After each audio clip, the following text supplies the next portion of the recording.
नमस्कार मित्रों, अब हम पढ़ेंगे रुद्रोत्पत्ति। ध्यान दीजिएगा तथा मात्रा और शब्दों भाव में क्या मात्रा और शब्दों में कहीं गलती होगी इसलिए क्षमा करिएगा। भाव तो हमेशा सही होते हैं। रुद्रोत्पत्ति। ऋषि जी रुद्र की उत्पत्ति के विषय में बताते हुए बोले, ब्रह्मा जी के 8 पुत्र, पत्नी और अन्य सभी पुत्र कल्प के आदि काल में उनके आत्मतुल्य सुत का चिंतन करने से उन्हीं के समान हुए हैं। उन 8 पुत्रों में नील लोहित वर्ण का एक पुत्र ब्रह्मा जी की गोद में जोर जोर से रो रहा था। ब्रह्मा जी ने उससे रोने का कारण पूछा। पुत्र ने ब्रह्मा जी से अपना नामकरण करने के लिए कहा।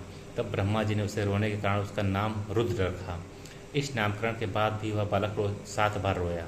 तब ब्रह्मा जी ने उसके और नाम भव, सर्व, ईशानु, पशु, पति, भीम, उग्र और महादेव रखा। इस प्रकार उस पुत्र के कुल 8 नाम हो गए। फिर ब्रह्मा जी ने 8 नामों को स्थान, पत्नी और पुत्र दिए।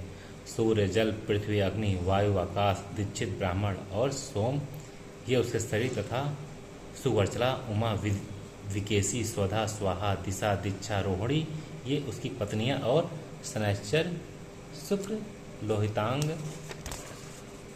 मनोजप, स्कंद, सर्ग, संतान और बुद्धि ये रुद्रादि के क्रमशः 8 पुत्र हैं। रुद्र ने दक्ष सुता सती को प्राप्त किया था। दक्ष के प्रकोप के कारण सती ने अपना शरीर अग्नि में होम कर दिया। सती ने अपना शरीर त्यागने से पूर्व श्राप दिया। जहाँ पर शिव जी का अपमान होता है वहाँ ब्राह्मणों को नहीं रुकना चाहिए। यदि कोई ब्राह्मण महेश्वर से विरोध करने वाले के यहाँ रुकते हैं वे पाप से नष्ट, दुष्ट हृदय वाले, वेद के बहिर्मुख, पाखंडी और नरकगामी होकर ये सभी कलयुग में दरिद्र और शूद्रों का जप करवाने वाले होंगे। माँ पार्वती ने श्राप दिया था जो सती रूप में पहली बार हुई थी। उसके बाद इस प्रकार का श्राप देकर सती ने हिमालय राज की पत्नी मेनका गर्भ से पुत्री के रूप में जन्म लिया।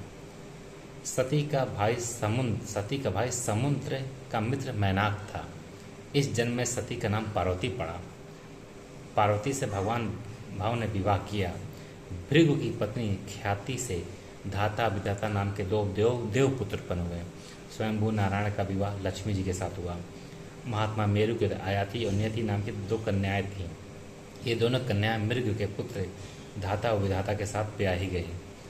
उन दोनों कन्याओं से एक पुत्र आयाति का प्राण और नियति का मृकंडु हुआ। मृकंडु की पत्नी मनस्वनी से मैं तथा वेदशिरा नामक पुत्र उत्पन्न हुए और प्राण की पत्नी धूम्रति से धृतिमान और जरा नाम की 2 पुत्रियां हुई। इन दोनों के अनेक पुत्र तथा पौत्र हुए। मरीच की पत्नी संभूति से पौर्णमास उत्पन्न हुआ। पौर्णमास के बिरजा और परत नाम के 2 महात्मा पुत्र उत्पन्न हुए। अंगिरा की स्त्री स्मृति से 4 पुत्रियां सिनीवाली, कुहू, राका, अनुमति नाम की हुई। अत्रि की पत्नी अनुसुईया ने सोम, दुर्वासा और दत्तात्रेय निष्पाप पुत्रों को उत्पन्न किया। दत्तात्रेय मैंने बोला था, आपको समझ में आया दत्तात्रेय किसके पुत्र थे? अत्रि की पुत्री अनुसुईया से सोम, दुर्वासा और दत्तात्रेय निष्पाप पुत्रों को उत्पन्न किया। पुलसत्य की पत्नी प्रीति ने दत्त नामक पुत्र को जन्म दिया। यह दत्त पूर्व जन्म में अगस्त नाम से प्रसिद्ध थे। प्रजापति कुलह की स्त्री क्षमा के गर्भ से कदर्म, अर्ववीर और सहिष्णु नामक 3 पुत्र उत्पन्न हुए हैं। ऋतु की पत्नी सन्नति से 60,000 ऊर्ध्वरेता बालखिल्लियों को जन्म दिया। वशिष्ठ की पत्नी ऊर्जा से रजोगात्र, ऊर्ध्व, बाहु, सबल, अनग, सुतुपा और शुक्ल 7 पुत्र उत्पन्न हुए और ये 7 पुत्र सप्तऋषि कहलाएं। ब्रह्मा जी के बड़े पुत्र अग्नि के स्वाहा के गर्भ से 3 महाबली और प्रतापी पुत्र उत्पन्न हुए। तीनों पुत्र के नाम पावक, पवमान और सूची हैं और ये तीनों ही सदा जल पीते रहते हैं। फिर इनके 45 पुत्र उत्पन्न हुए। इनके पितर अग्निस्वाता,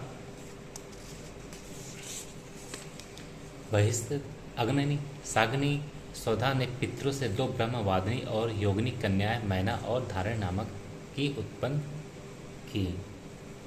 धन्यवाद मित्रों।